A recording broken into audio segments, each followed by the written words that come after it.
Cricket বিশ্বে কি আসতে চলেছে বড় কোনো ভূমিকম্প? অস্ট্রেলীয় সংবাদ মাধ্যম দ্য এজের এক চাঞ্চল্যকর প্রতিবেদনে এমনটাই দাবি করা হয়েছে। ভারত এবং পাকিস্তানের মধ্যকার তিক্ত কূটনৈতিক সম্পর্কের প্রভাব এবার পড়তে চলেছে আইসিসির মেগা ইভেন্টগুলোর উপর। মাঠের লড়াই ছাপিয়ে ভারত পাকিস্তান দ্বৈরথ এখন যেন শুধুই কূটনৈতিক লড়াই। পরিস্থিতি এতটাই জটিল যে আসন্ন বড় টুর্নামেন্টগুলোর আয়োজন নিয়ে দেখা দিয়েছে ঘোর অনিশ্চয়তা। অস্ট্রেলিয়ার দৈনিক দ্য এজ জানিয়েছে, ভারত ও পাকিস্তানের মধ্যকার সম্পর্কের ক্রমাবনতি আইসিসিকে নতুন করে ভাবতে বাধ্য করেছে।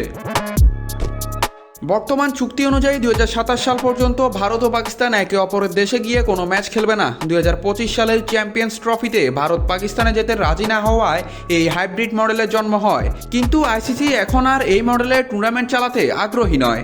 তবে কেন হাইব্রিড মডেল থেকে সরে আসতে চায় আইসিসি? কারণটা মূলত লজিস্টিক এবং অর্থনৈতিক।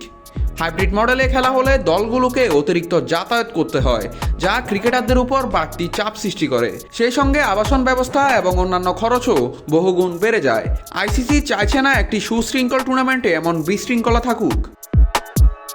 যদি শেষ পর্যন্ত ভারত থেকে টুর্নামেন্ট সরিয়ে নেওয়া হয়, তবে বিকল্প হিসেবে কার নাম আসছে সবার আগে? উত্তরটি হলো অস্ট্রেলিয়া। 2015 সালের ওয়ানডে বিশ্বকাপ এবং 2022 সালের টি-20 বিশ্বকাপ সফলভাবে আয়োজন করে নিজেদের সক্ষমতা প্রমাণ করেছে ক্যাঙ্গারুদের দেশ। তাই নিরপেক্ষ ভেন্যু হিসেবে আইসিসির প্রথম পছন্দ এখন অস্ট্রেলিয়া। তবে মুদ্রার উল্টো পিঠও আছে। ভারতে টুর্নামেন্ট হওয়া মানে গ্যালারি ঠাসা দর্শক আর উপচে পড়া রাজস্ব।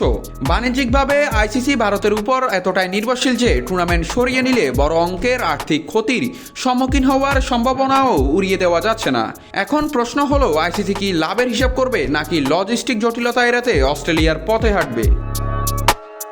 নাট রাহুল, নিউজ না স্পোর্টস।